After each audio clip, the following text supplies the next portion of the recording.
Racial trauma that, yeah, even asking, like, even trying to define what that is automatically starts to bring up so much in me.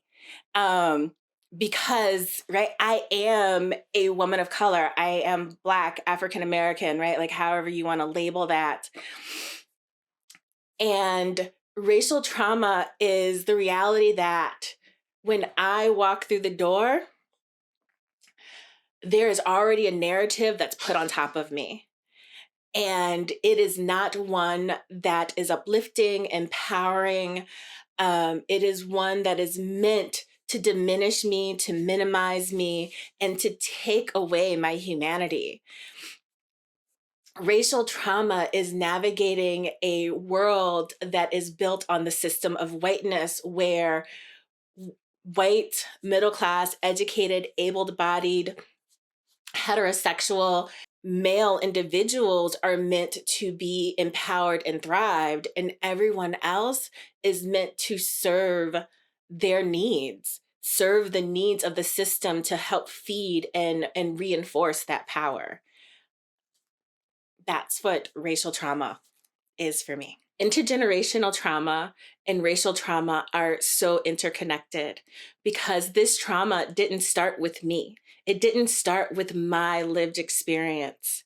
It began when this land was stolen from the indigenous people who already lived here.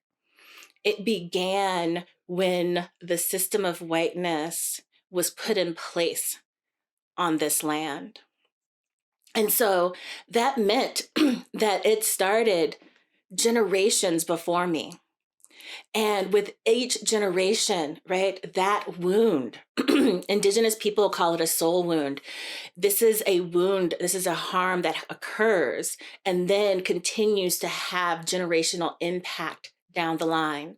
And so that wound started back with occupation of this land, the enslavement of Africans, and then has been continuously passed down and reinforced every generation after.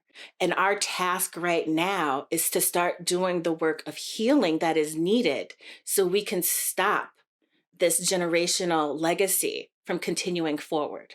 In addition to like me navigating the world with my own individual experience of racial trauma, my own individual experience of intergenerational trauma, there is also collective trauma that I carry based on me being a biological, community-based, or societal-based identities that I hold. And so that means that I have collective trauma when it comes to navigating this world that's built on a system of whiteness as a cisgendered woman. It means that I have trauma related to being an African American.